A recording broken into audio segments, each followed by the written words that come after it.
Hello everybody, it's me, back again. It's showtime! Because today we will be going over dual swords in NIOH 2. We're doing another skill tree guide video because I really love doing these and they feel fantastic to make. Today I'll be explaining dual swords and all of their qualities. So, dual swords are a very, very defensive weapon. I'd probably call them the most defensive weapon, and they really struggle from too much of a good thing, as we'll see later on. Dual swords mostly scale off of skill, however they also scale off heart and strength, similar to the single sword itself. Heart is always very good, and you can easily get a good dual sword that scales completely off of heart through remodeling. Strength is very good for odachis, as I've said before, and skill is probably one of the better skills, attributes in the entire game. It's very versatile and there are multiple weapons such as the spear, which actually scale based off of skill as well, as you can see there. Skill is probably one of the best attributes in the game, and I would say having a dual-wielding spear build is very good. So, as you can see, this one has been remodeled to have an A+ attribute, a special effect, on heart, and an A- on heart naturally. Let's go over the the dual swords combos first. So, in the high stance, obviously we have our one roll for our dodges, but we have this first attack. It is a cross. This is actually pretty powerful. Your high stance and your low stance are what you're going to do for attacks, like offense most of the time, and I will show you right now that this is very good. That usually always breaks the horn of a yokai. Our second attack is a swipe to the left and a swipe upwards, like this. And our third one is a sort of a swipe downwards, like that. Two swipes downwards. As you can see, it sets the enemy up pretty well for your following attacks. Do a combo ender on this guy. We'll show that off later. So yeah, it sets the enemy up pretty well. That second attack right there, that sweep, sets the enemy up pretty well for anything you need to do to him. And especially for the third attack, as you would think. As far as the heavy attacks for the dual swords go, it's just one. It's just a single large two slice that does hit the horns of yokai, but not as consistent as the first attack on the light combo. And that is pretty much it for the basic combinations for the high stance. Now we have the mid stance, which is probably best for humanoids. The mid stance is incredibly defensive.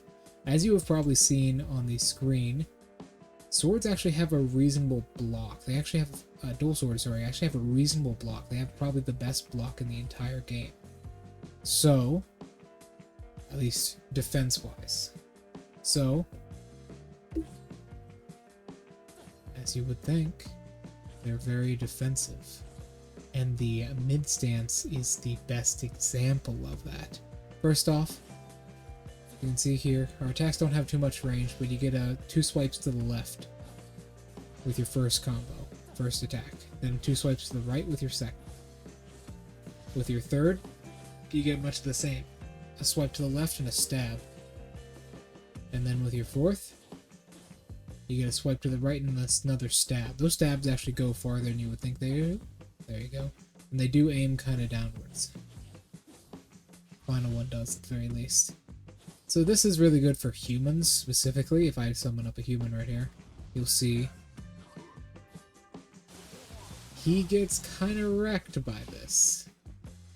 Even if I'm not behind him, if I'm just in front of him,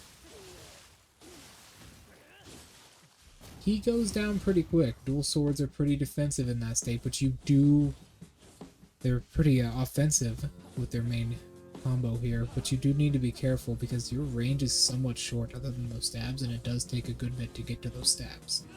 As far as your heavy combo, it is 3 attacks. Swipe to the left, swipe to the right, and another swipe to the left.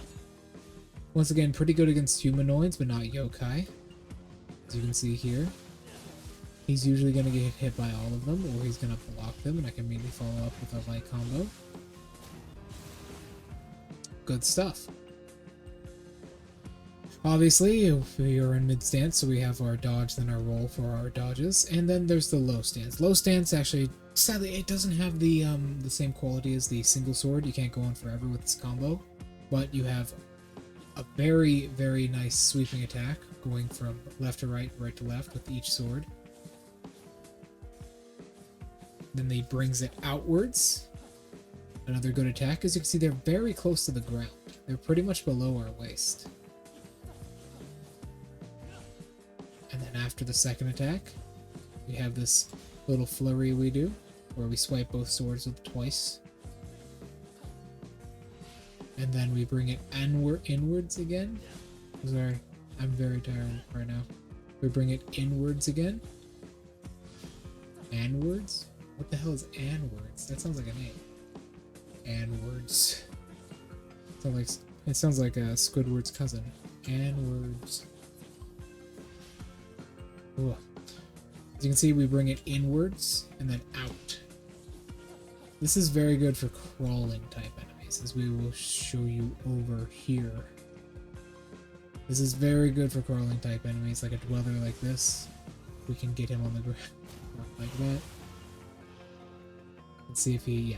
This is very good for these type enemies, because they will get hit a lot by this, especially because it sweeps the ground.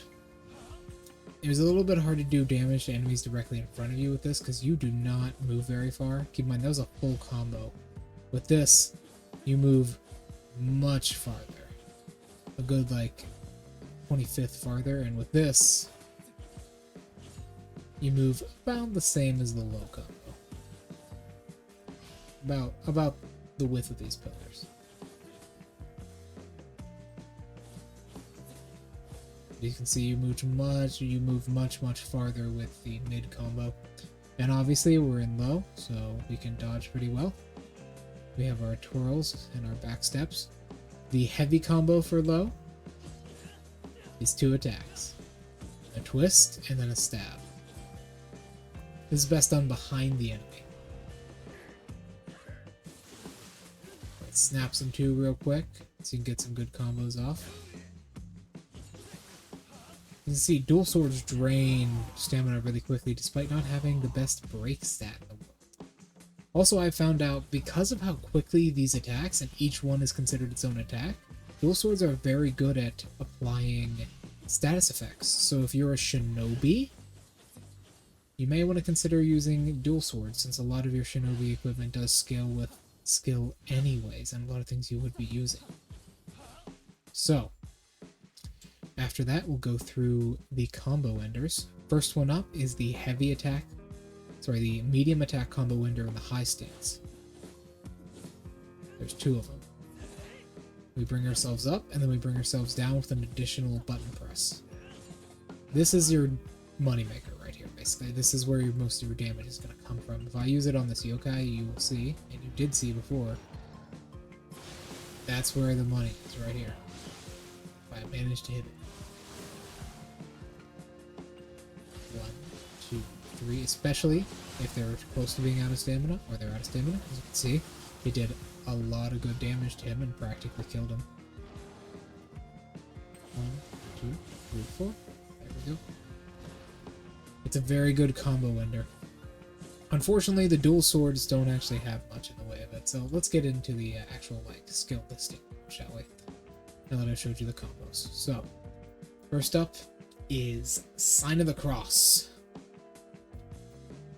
This is very simple. It's an incredibly swift draw.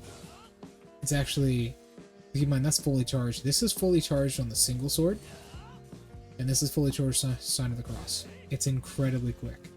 It's almost instant after he puts these swords in the sheath. It's very, very fast. Windstorm is up next. This is actually one of the only non-deflection attacks that is a guard attack that the dual swords have. You form a little tornado like this.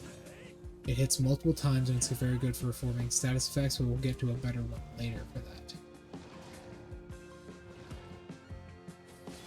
See, it does target up and just push enemies back a good bit, which can be very defensive and very useful.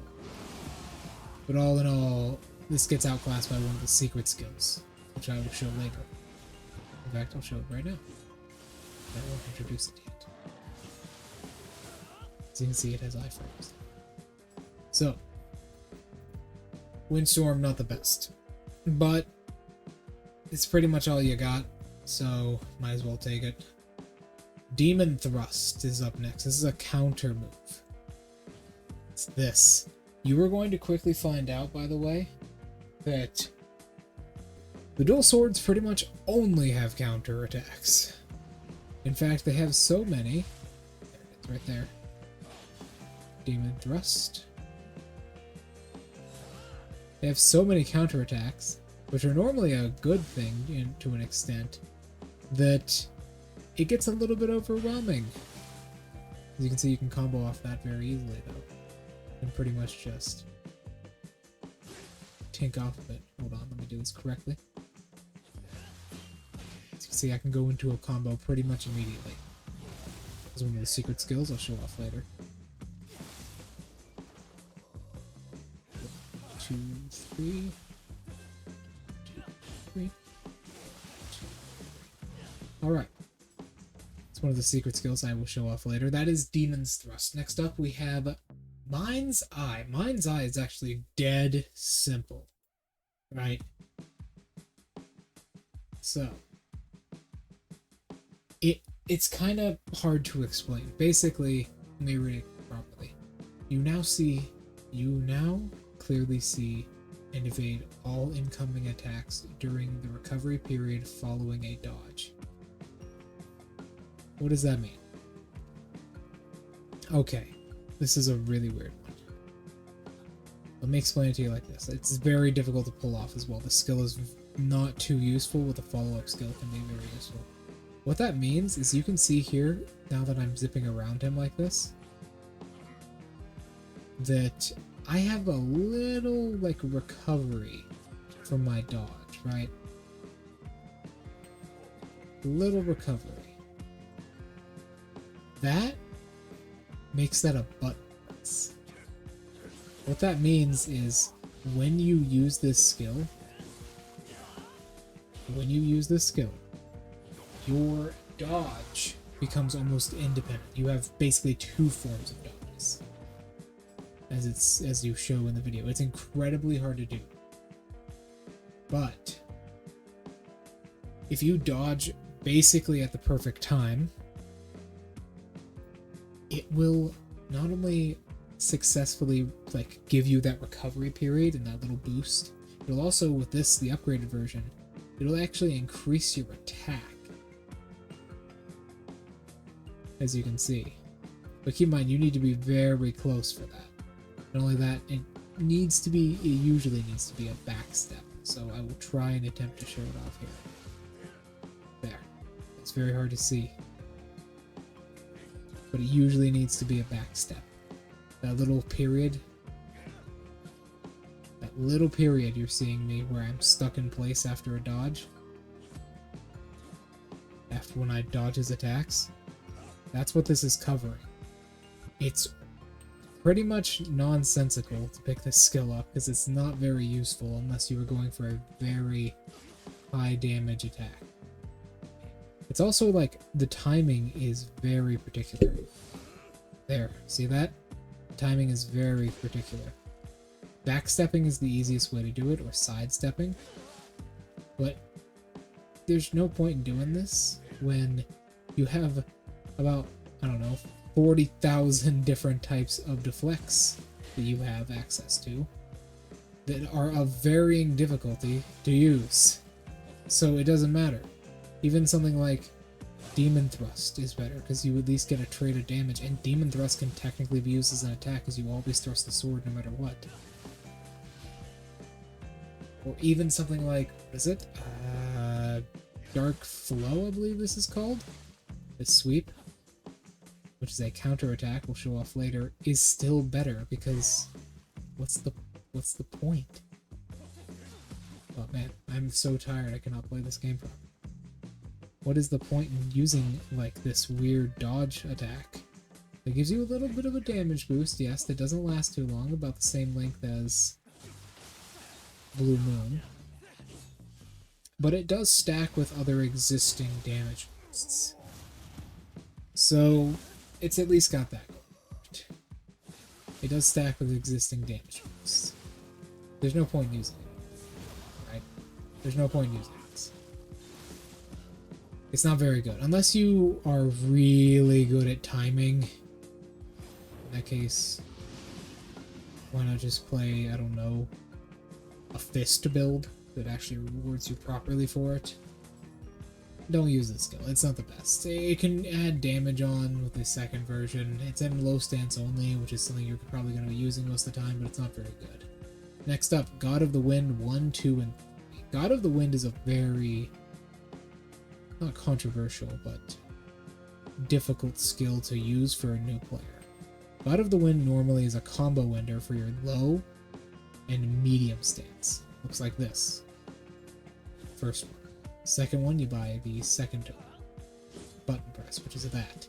Third one actually gives you an alternative button press, which is this. You slam these swords down twice. The timing for this needs to be very strict, as you can see. It's not after the kick ends, like most people would believe. It's as the kick starts is when you have to press it a second time. But it is very powerful. I'll demonstrate here. It's a very powerful combo ender. Not only that, it's one of your only combo enders. The dual swords have 2 combo enders. That's it. As you can see, the normal unlock, not the best. But the proper button press timing, that actually works really well, doesn't it? Normal. Normal. Normal. But not only do you get more damage and it's faster out of this faster variant, you also attack twice more, which means you can apply status effects faster. Especially if you're in the low stance and you're using this, like you should be. But I am not. We'll show that off in a second. It is very good, but it needs a proper button press, as you see there. And it's not as the attack, as the kick is sent out, it is as the kick is raising up to be the attack. Next up is pretty useful. It is called Random Slice. This is easy. In fact, it's probably the easiest skill to understand from the dual swords. You literally just swing your weapons randomly. You hold the block button, move forwards, and then it just sprints forwards while it's consuming a ton of Kai. It actually does a good bit of Kai damage, and a good bit of damage by itself. Especially to humanoid enemies. But why are you using this? I can understand if you wanted a good approach on an enemy, but the best thing to do is to kind of be reactive instead of proactive, which this skill kind of provides to you. I get it though, it can be useful in some scenarios, so if you want to pick it up, you can pick it up. It can be used in mid-stance only, keep in mind though. Next up is Water Sword. And Water Sword, its increased version, which increases the speed of which the slices come out. Water Sword is strange. Once again, it's one of your only button press, damaging button presses. It is not a counter. It is not a tap. You do not tap the button to do this, you hold it in. It's very powerful though. It does a lot of good damage. Not only that, the attacks come from all directions. So you can usually hit a yokai's horns with this. Eventually. And it's very good for, as you see, applying status effects, including something like Shock, which is very powerful. But there's an issue, which you probably have already witnessed with this. It attacks so frequently, and the attacks still have their knockback, that an enemy is usually going to be outside of your range and reach before you actually hit them with the full combo. Unless you have them cornered. you're not going to hit him with all of this. You're just going to waste your Kai. But, that aside, it can be very good if you use it properly. Next up is Cherry Blossom. Cherry Blossom, pretty simple. It's a combo ender for your medium attacks in your high stance. That's simple. It attacks yokai horns usually. It can hit enemies on the ground pretty successfully, like this. But you have a better version of this already. Like, seriously, you just have a better version. It's called Dragon Spring, our previous skill, our previous high stance combo ender. That's just a better version of this. Needs a little bit more of a point investment, but you've got pretty much all the points you could ever want, especially after I show you the secret skills, which cover a lot of the weaknesses of the dual sword. Simple as that. Alright. Woo! We're getting to our counter skills. Oh yes, our counter skills. This is it. Piercing Wheel. Remember how I said that the sword had a hell of a lot of counter skills? I was not joking, because Piercing Wheel is another one. Yeah, move the sword out of the way. Let me show you. Hopefully I can actually hit this damn thing. Like that. Simple as that. It's a stab. It's that easy. You get a very large iframe from this. Come on. There we go. Does good damage, but there's a better one that's assigned to triangle later on that you'll see. That does better damage and leaves them in a very vulnerable spot. But if you have it and you haven't unlocked anything else, you might as well use it. Next up is a combo ender for the low stance, which I have shown off a couple times before. It's pretty good, actually. It's very good for applying status effects, like the low stance purpose to begin with, and it puts you behind the enemy, especially if they're out of Kai. As you can see, he's already got a status effect on it, 3 in fact. So it's pretty good. It does good consistent damage, you can avoid attacks with it. I'd suggest you pick it up if you would like. Dueling Dragon, low stance only. Alright, now we're getting on to this. Heavenly Flow, the skill I couldn't hit earlier because I'm bad. This right here. It's a counter attack, just like everything. Let's see if I can hit this shit. It's very slow. It is awkwardly slow, in fact. Is it the slowest in the game? I'm not quite sure if it is. It's got the lowest range in the game. I know that for a fact. It is right here. Yep. It's very powerful. There is actually a more advanced version we will show shortly. Let's try and hit this thing. It's got a very short range on it, and it's very slow. It does one big attack, but it does leave them open for a final blow, as you can see. But keep in mind, I was almost standing in front of that guy, and it still didn't work. That's how slow this is, and the final blow does take a second to actually register. It's not the best. There's actually a much better version that you will get from being in the same skill tree. Down that path, to the left. But it's still a counterattack, which dual swords have a ton of, as you can already tell. They have a ton of counterattacks. In fact, I believe most of their skill tree is counterattacks on the left side. Next up is Earthly Flow. Another counterattack, what do you know? It goes along the square, it's Earthly Flow right here. It's more of a dodge, and once again, it is very similar to this. In fact, the animation is almost the exact same, but he tilts his head a little bit further to the side and tilts his body a little bit further. And it's a little bit faster, too. It's still an attack as well, keep in mind. So you can still do this. You still hit them with it. In fact, I'm pretty sure you still hit them with this, too, yes. It's still an attack, but its real power comes out when you deflect an attack with it, which is, as you can see, very difficult because you move a lot. In fact, do you move the most out of all of the counterattacks? I want to check this out. Yeah, you move the most out of all the counterattacks with this. How far does he go? That is not accurately represented.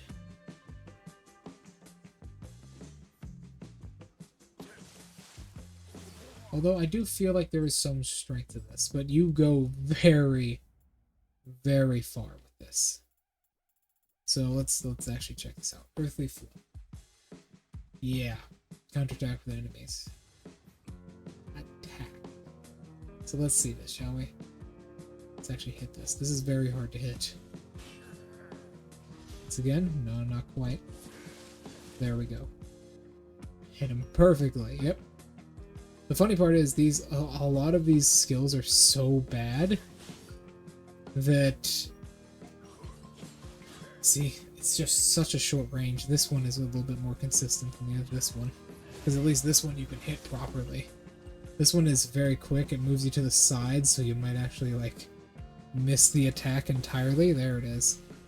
You might miss the attack entirely because you move to the side so far. See, like that. And it has such a short range. It's not very good. Stab him? There we go. It's not very good. I wouldn't suggest it. Earthly Flow, just skip it entirely. Next up is Mortal Flow, which is actually an attack. I believe I have it assigned to this. Oopsies. Yes. So, this is an attack. It's, I believe, a low stance only. It's an omni stance, actually. You can use this in all stances, which is very good.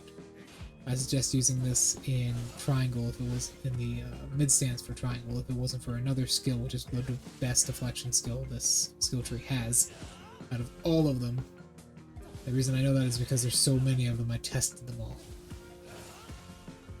I usually play with only a single one. Obviously, if you like any of these skills and you want to play with it, sure, go right ahead and play with it, but this is my biased opinion, having more than 2,000 hours in NIOH across multiple consoles, that this is not very good.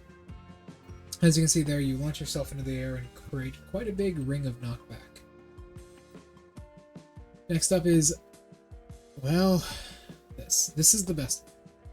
It's a mid-stance only, which just further cements the mid-stance's role as a just pure defensive stance.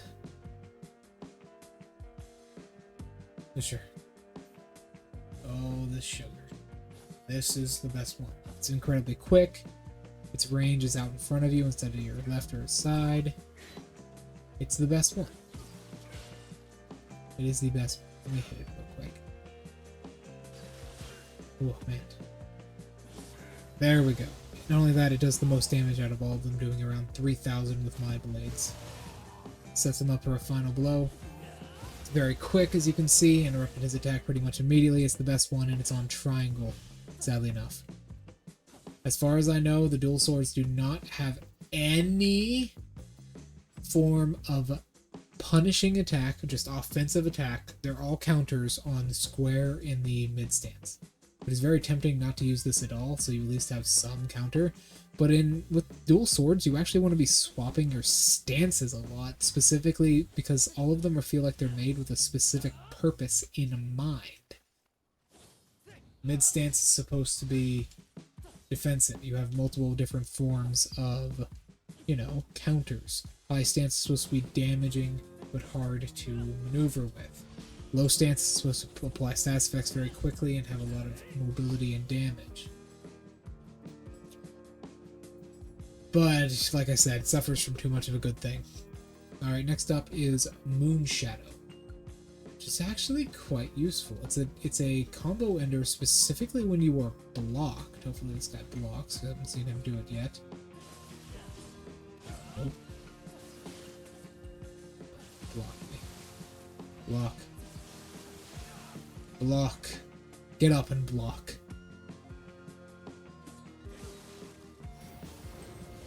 That's not called blocking, that's called stabbing me in the throat repeatedly.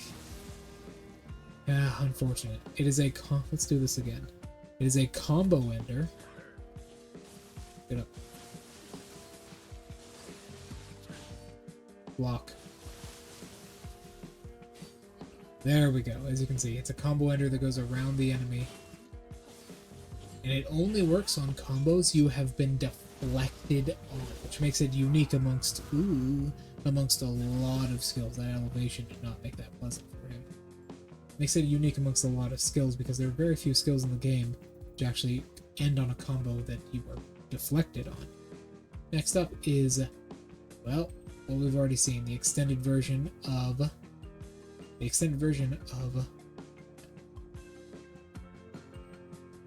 previous combo ender for our high stance. Next up is Ryujin. It's an Omni skill, so all stances, and it's basically 4 quick hits.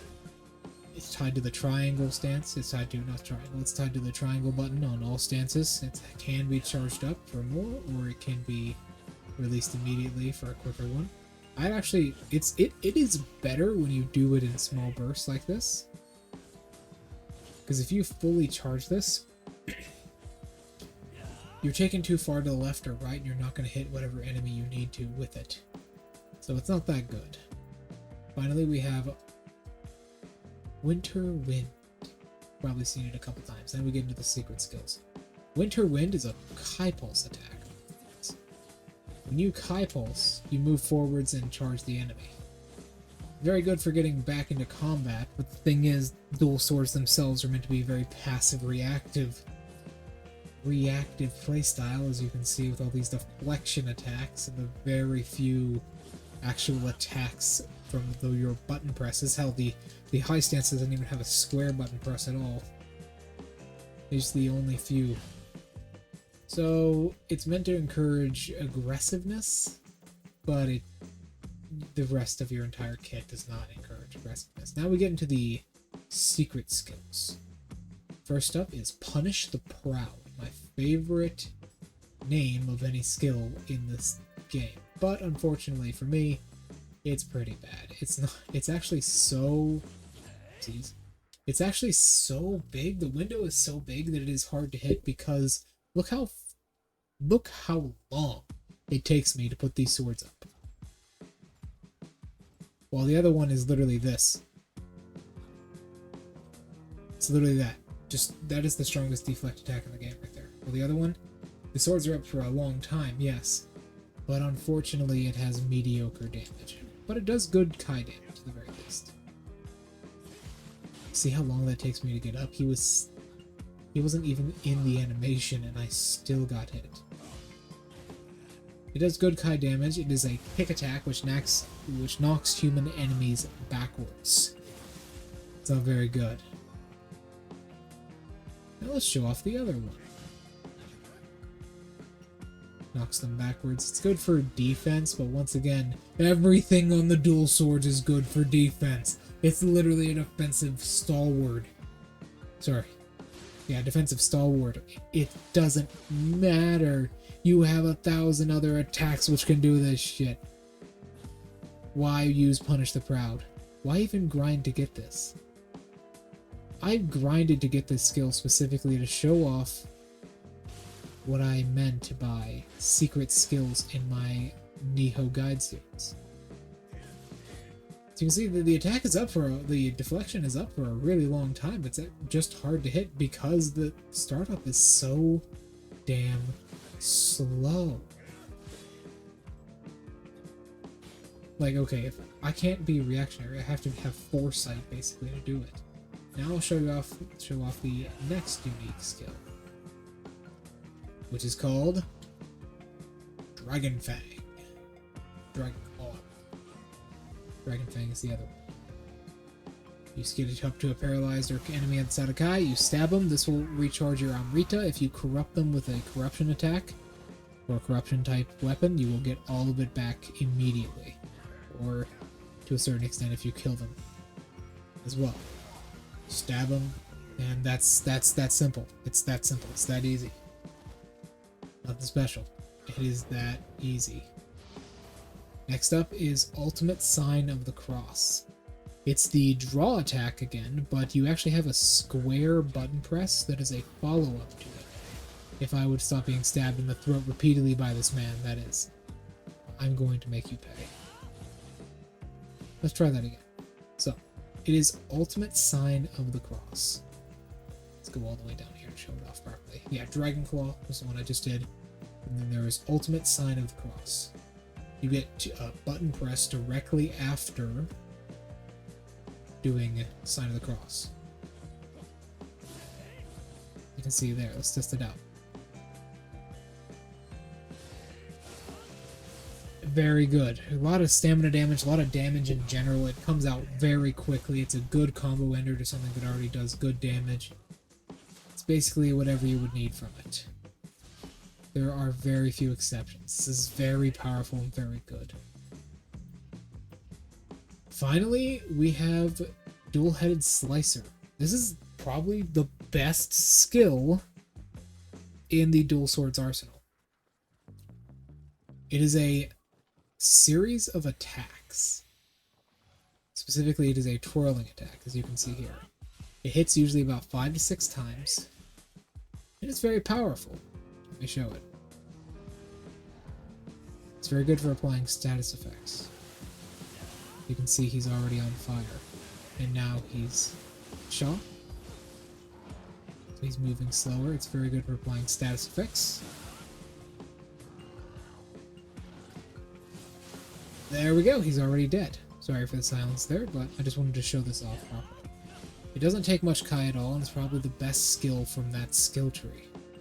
So, now that this is over, I do want to highlight couple things about this. This video isn't over, but I do want to highlight these two skills. But the main active skill.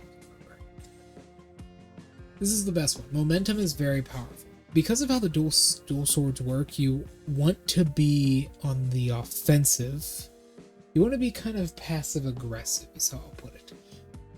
Firm Resolve is good on paper, but the thing is, because of how fragile you'll be against, say, something like Yokai, which you want that damage resistance for, the damage reduction. With the dual swords, because your deflects don't work on them, you're not usually want to get hit in the first place. Momentum, actually, however, reduces the Kai usage after multiple attacks, which you will be doing a lot, especially if you follow my advice here and you're in low stance a lot. Low stance is very important. But after all the active skills, you get Restlessness, which I would heavily suggest you pick up, or Kai. You get Defensive Arts, which are, once again, I'd suggest you pick up. Faster Kai recovery speed. Then you get this, Tachi Arts. It affects enemies at full health. This is actually very good with Ultimate Sign of the Cross. I'd suggest you pick this up, because it is 5, 4, and 3%, unlike most. So, next up we have Full Moon. Kata. Once again, while in full health, your melee attacks are increased by 3, 2, and 1%. It's not very useful. Shadow Strike, when you're behind the enemy.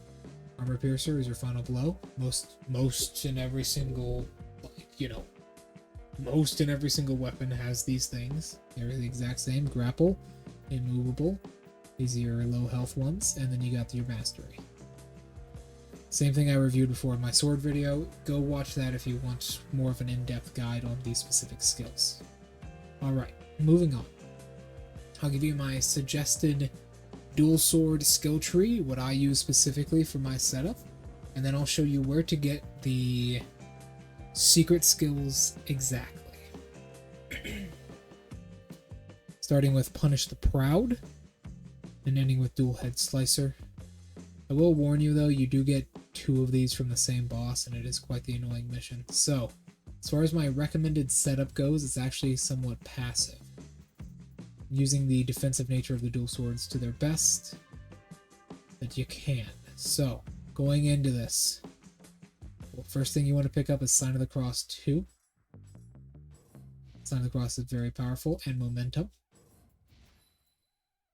You could pick up Windstorm 2, but honestly, Waterfall, Water Sword is kind of a bit better for consistent damage, but I would pick up Windstorm 2 if I was a newer player, like you would be.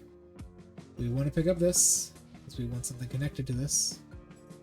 We do not actually want to use Punish the Proud. We don't really need this, but we do need to pick it up. We want this, all the way up to here. Random Slicer is always good. We do kind of want Cherry Blossom.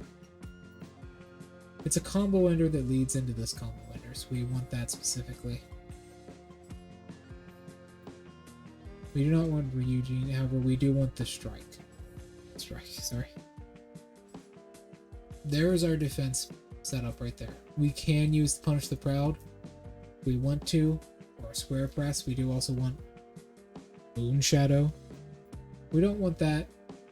Winter Wind can be good if you want to be very aggressive, but with this build we don't. We want Restlessness 3, as well as Defense Arts 3. Tachi 3. Or our use in our blades. You could pick this up if you want to double down on your use, which we will. Because we want to be defensive and basically passive aggressive, defensive and offensive, and we will pick these 3 up right here. And then you can either go grappling, which is a good idea with this since you will be grappling a lot of people if you still have skill points left over. If you kind of want to skip on Sign of the Cross or any of these over here. You know. Or you can go with Final Blow damage, but you will be grappling a lot. As far as my setup goes in here, obviously we equip Momentum and Dragon Claw. So pick Spinning Dragon. We don't have either of these, so our high stance is very limited, but we will put on Water Sword and Sign of the Cross, as well as Spring Dragon. Next up, God of Wind is what we want to use in our mid stance. And then you could use Punish the Proud here, but Demon Thrust is actually an attack that does something, and it's a block as well. And if you have good block on your dual swords, which you should, that's very valuable. Next up is the Strike. Keep calling it Strike. God damn it. We want to put that on our Guarding Triangle Press. Next up, Random Slicer for a little bit more mobility. Because that does go very quickly, and a little bit more damage in scenarios we might need it. And then our combo ender here when you are deflected, which is very powerful in any stance. Next up, we want God of the Wind, and we do, if you have Sacred Bird Cry and Sacred Bird Flight here, you might want to pick that up, but Dual Head Slicer is all that you need here. And maybe Moon Shadow is very useful. We're mostly going to be in mid stance for this. And that's it. That is it. So we'll be going over the secret skill locations now. First up is Punish the Proud. It is... Oh, sorry. So, Punish the Proud. If you've seen my skill trees, you probably know what this is by now. It is in the Land of Soaring, I do believe. Yes, the Land of Soaring. On this particular mission. Right here. Imogawa Die Hard. This is annoying, this mission, but this is a very annoying mission. You have to fight 2 generals in a very cramped area, and the guy at the end will be the one to give you the skill. I will be showing that right now. I'll be going through all of the missions with the dual swords to show you their strengths. But I warn you, there aren't many of them. Dual swords are a very weak type of... They're very good combo-wise, but they're very weak special damage-wise. You can see, like, that's very powerful. That's the strongest one they got. But special damage-wise, like, just unique abilities at all. Dual swords lack a lot of. So what you want to do here is this little tech I discovered in one of my streams one time. You actually want to get all the way up here, and that is the other general. That big axe guy was the first one, this guy is the other one. You want to headshot him, and he will come charging before any of these shinobi. Almost killed him. Good, we didn't. He will come charging before any of these shinobi. You want to put a paralysis mine, if you have any of them, on here. If not, just drop down on him when he gets below you, but the paralysis mine will make it easier. He will heal, as you see there. He does have an elixir on him, and he wields an odachi usually. So when he gets up here, we will paralyze him and flat kill him. This is something you can do to farm this mission a lot easier. Block if he tries to do that, so you can get him in the cloud, and then he will die to, you know, grapple attack here. Then we can kind of just run to the boss after he's done speaking, and the ninja might follow into the boss arena. But you can just turn around and kill them, they're at low health, and then get back to the boss. This boss loves to shoot projectiles at you, and rain lightning down on you like that when he does that specific animation. Other than that, you do have to actually worry about Punish the Proud in this, because he will use the skill against you. But it's a pretty easy boss fight overall, other than that. So we're going to take him down. He is a humanoid boss, of course, so we can pretty easily just take him down.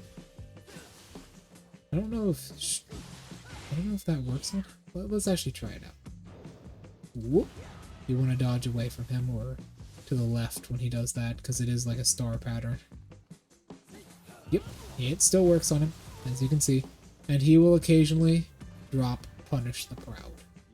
That is where you get Punish the Proud from. We're going after Dragon Claw next. We're going after Dragon Claw next, and after Dragon Claw, I'll show you the last two. Dragon Claw is on the mission Yasha's Return, which is something we saw in the last video. Sorry, not Yasha's Return, my apologies, I am very tired. Misinformation there. Hold on, I'll show you. So, before anything, I do want to go over... I want to go over this skill a little bit more in depth, because it does have a little... I found out a little bit about it, right? So, let's talk about this for a second. Dragon's Claw, as well as Dragon's Fang, have a very odd quality. They combine very well with yokai weapons in particular. There's actually another one in the game as well. It is not Dragon's Claw or Dragon's Fang. I will actually show it to you now. It is from the Odachi skill tree. Right over here. It is Dragon's Horn. These all have very similar properties. They all increase your Amita, which means you can yokai shift more. But they all have a weird property with corrupted weapons. If the attack that actually increases your Amita, so for this it would be the main second stab he does there, that one. If it corrupts the opponent, you will get all of your Amita back, as far as I can tell. Or at least 10 bars of it. So keep that in mind. But other than that,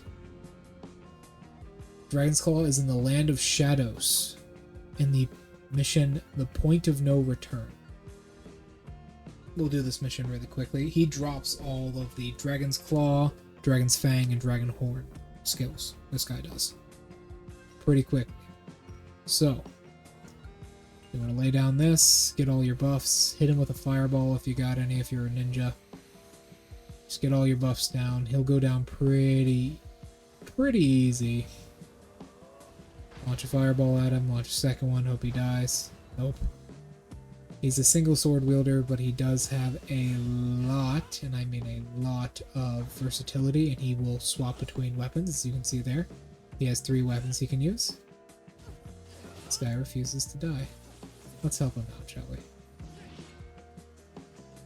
He's actually swapped between all of his weapons at this point. I see he's having some trouble. There we go. He swaps between dual swords and Odachi and, well, his main sword. So, he will occasionally drop any of those 3 skills that I've showed off, but today we're looking for Dragon's Claw.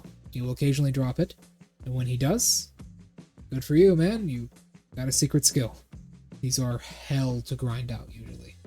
But I'll show you a reel. And I'll give you a piece of advice to make the hell that you are going to go through to get these next 2 skills very difficult.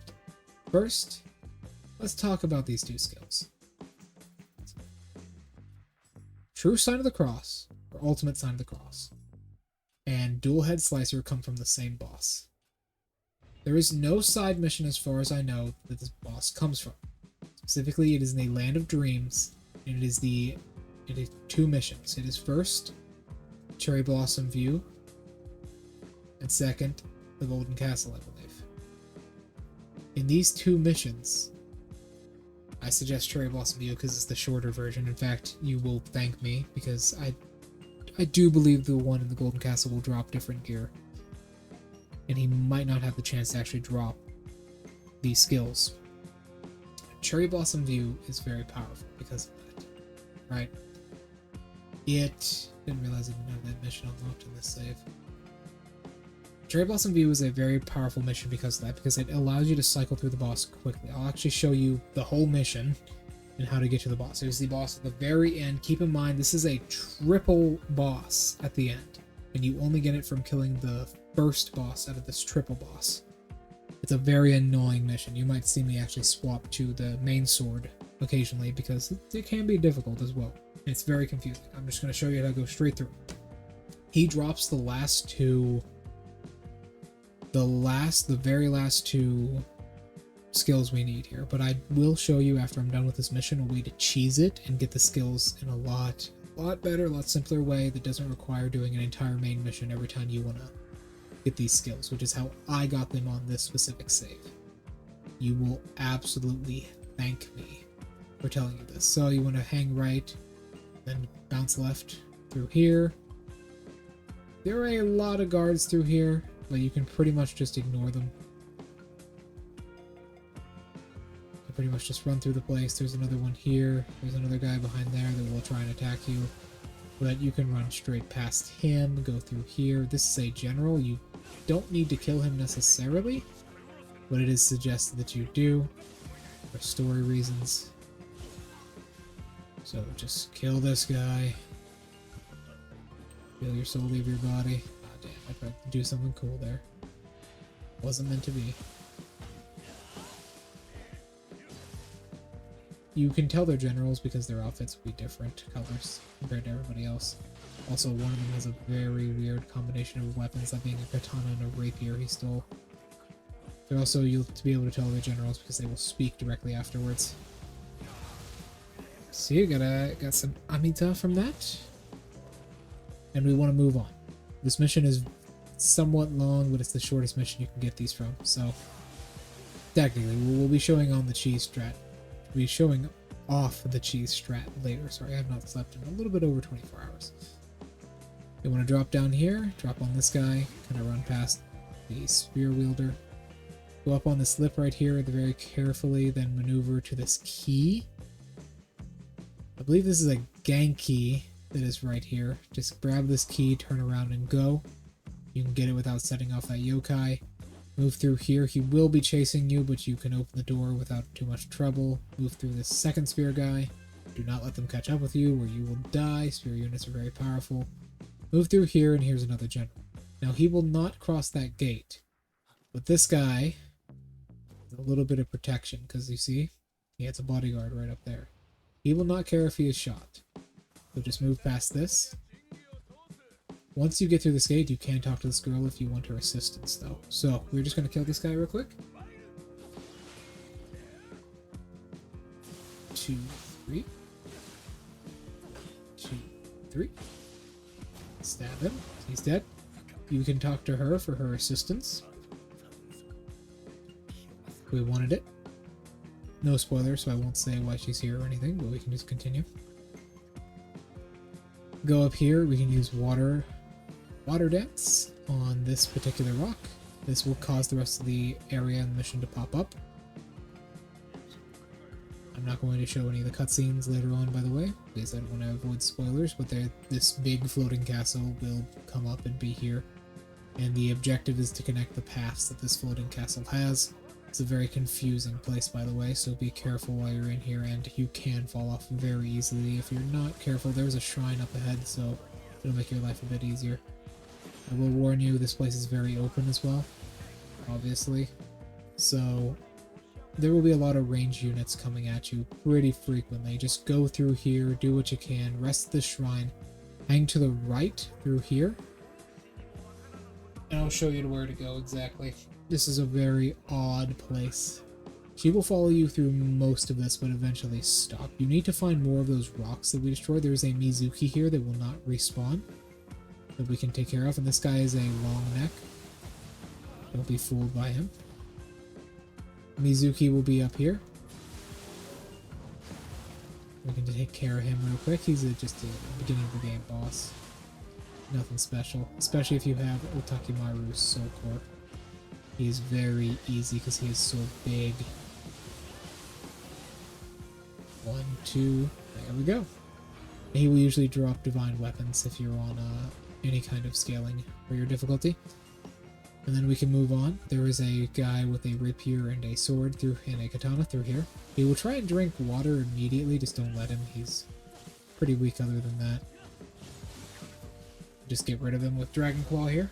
Get some of our Amita back. Once we go through this, there is actually a way out in the yard we were just in that banks to the right a lot more to get on top of this place if you want all of the generals dead, which we do. If you want to go through here, bank on top of this, there will be a guy in the way here where we can easily dispatch him. And he will be, this general guy will be on top of here. You can actually get behind him and kill him pretty easily, so I'll show you how to do that. Just keep hanging to the left and dodge around a little bit, and he will go down pretty easy. See? If I was using my main weapon, he would have just died there. He is this another spear wielder, like there are a lot of them for some reason. But he went down, and we can drop down here. You will not die from this. It's only 800 damage, so unless you're very low on health, you will not die from that drop. We want to continue through here. The shrine up ahead is surrounded by these crystals, which will give you some of your Amita back, and some Amrita, and some Yokai Shift Gauge. The girl will respawn if she is dead, right behind us. We want to continue. Technically, she will stop up here, though, so if you don't clear out the area, you would want to. This is a Genki. It's also got a long neck beside of it, so be careful. Don't just immediately rush to the cloud. And then there's another one. You can see. We want to take care of them too. And then summon the Genki.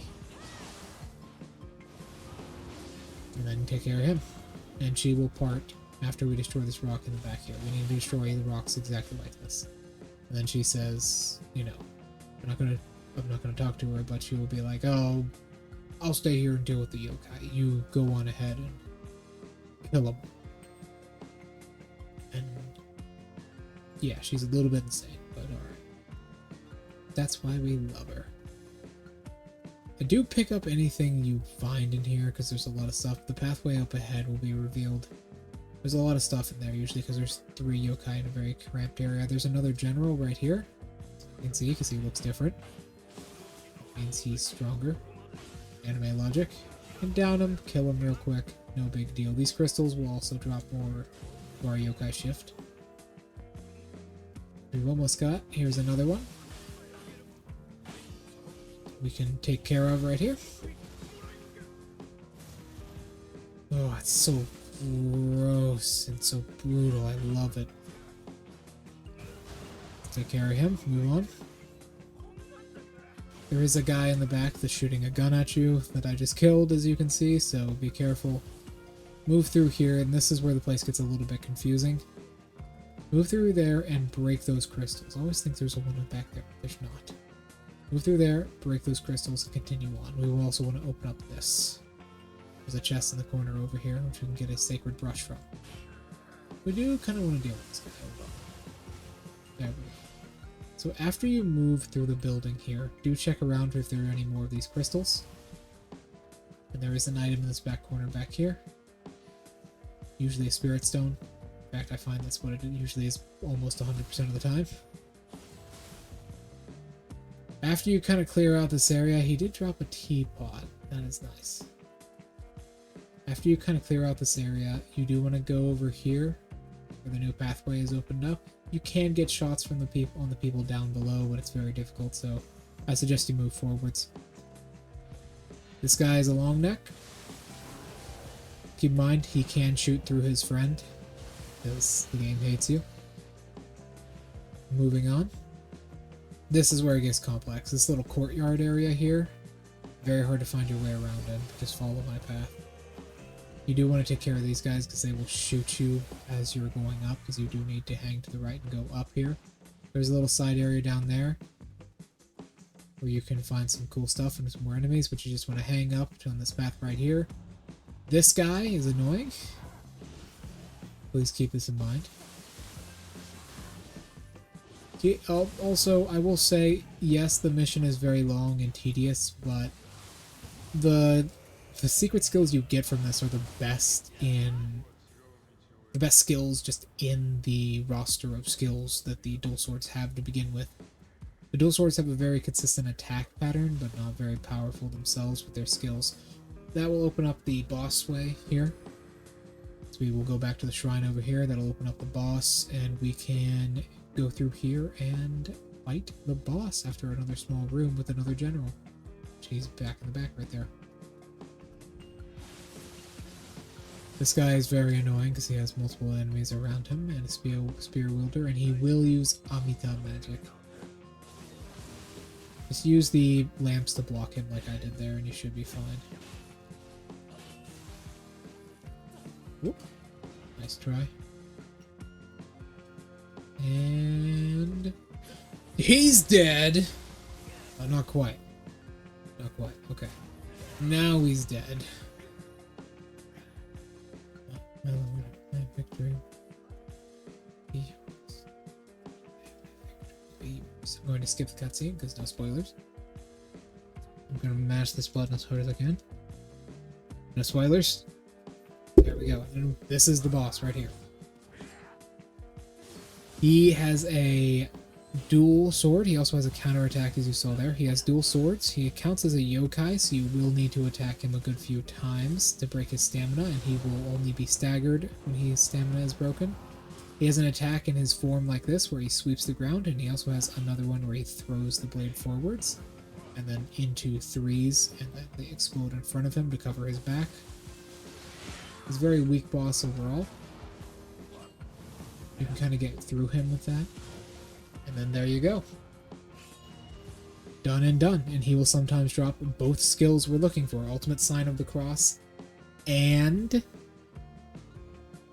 no spoilers. No spoilers. Spoilers. No spoilers. No spoilers. There we go. Sorry. He will drop Ultimate Sign of the Cross and Dual-Headed Slicer. But there is another way. There is another way to do this that I would heavily suggest you do instead. That being, you can instead use a Demon Picture Scroll. If you're going to this for New Game Plus, you can use a Demon Picture Scroll, and he will usually be one of the people in a Demon Picture Scroll for you to defeat, like this one, which I will show you. By restoring it, so long as it has his name next to it, and then the word Dream, it is the correct version of him that you need to fight. So we can go into this right now and fight him.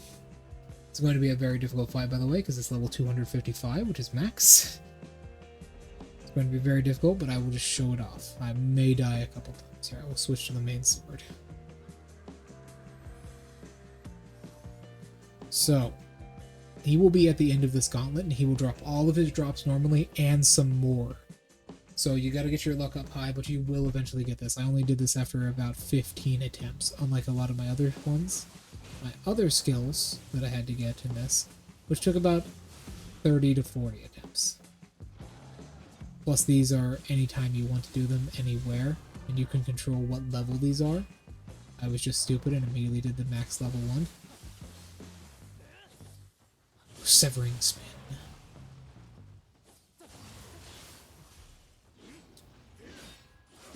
Reverse impact. 2 other secret skills in my secret skill sword guide. Go check that out. So, after we take care of these guys, another blue Oni will spawn with a ninja weapon. I forget what this thing is called right now. I need to go to bed after this. We can take care of him pretty easily. Now, word of advice. Kill this human first. Do not kill that Onibai.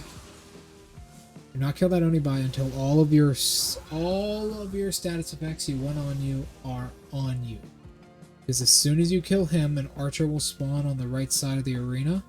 You can run behind this to avoid his stuff, by the way. So long as that pillar is facing him. So long as he's in front of that pillar.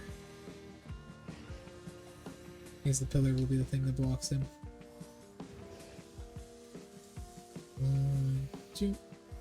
This is an ironic arena if you know the story of NIOH. As soon as you do that, an archer will spawn over here. You want to take care of him as quickly as possible. And then our boss friend will spawn right about here. And we want to take care of him as quickly as possible. And then this is a very, very powerful version. Here's another one of his attacks. It's actually one of his stronger attacks. Keep in mind, he will always apply the elements of fire and lightning on you when he attacks you.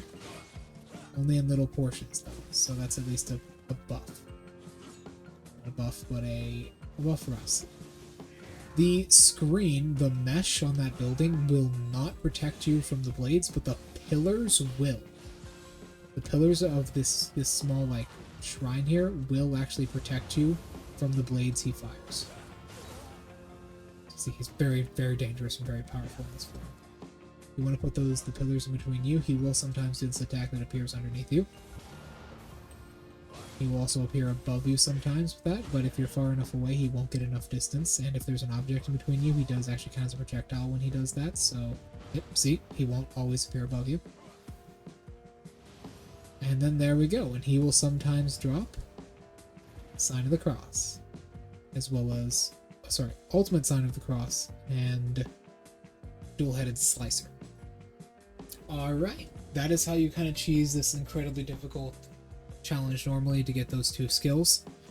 Thank you everybody so much for watching today's video. Like, comment, and subscribe if you have gotten this far, and you know what? Put down in the comment section if you are watching this right now, this game really hates you. Just put that down in the comment section, because this game does hate me. Thank you everyone so much for watching. I will see you all later.